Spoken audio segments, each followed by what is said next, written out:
We live as two selves. We live in this duality. You know, there's how we appear to the world and who we really are.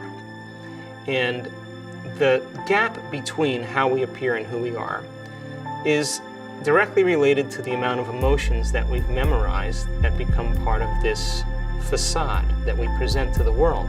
Whether it's unhappiness or emptiness or insecurity, whatever it is, there's an emotional state that we all become aware of because of events or experiences or our genes or whatever.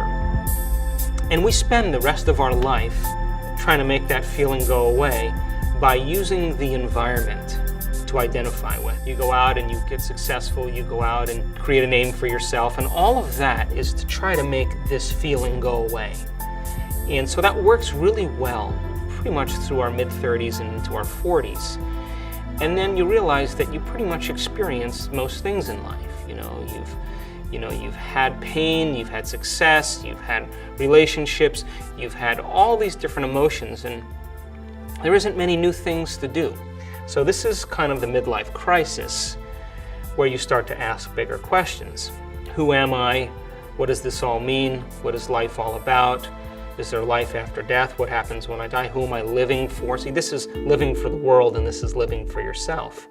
And so the midlife crisis is when you look down at this feeling and how you really are, and you say, I never loved you, I'm unhappy, I don't want to go to that community function because all those people are liars and I don't want to do it. And everybody in your life thinks you've lost your mind. So they take you to the doctor and they medicate you, and whoosh, you return right back up to the same person again, the same identity.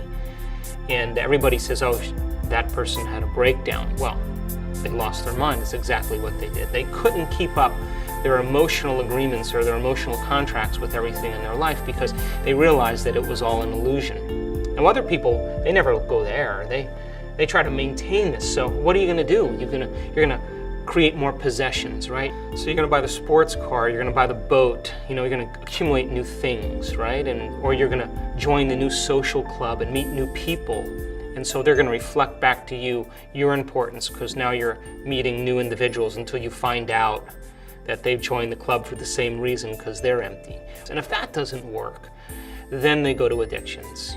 Then they're going to look for something that immediately is going to produce this feeling, change in this feeling. So this is where they start drinking, or they start using drugs, or they start gambling, or they start shopping too much, or pornography, or video gaming, whatever it is. Some external thing is going to produce an immediate internal chemical change. What happens is the moment they feel better, they're going to pay attention to that thing that made them do it, and they're going to do it again.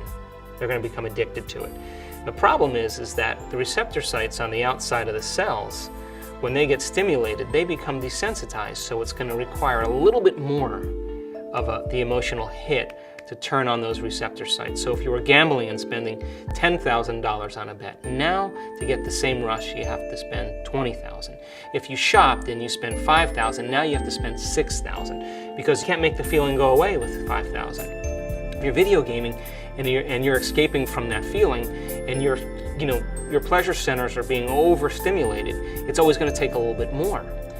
So then people begin to become completely addicted to something outside of them because they don't know that they can make this feeling go away. They don't know that there's a way to do it that has nothing to do with their environment. If you think about it, when your life ends and the environment disappears, remember this is the identity for the world, the external, this is what you're left with, who you really are.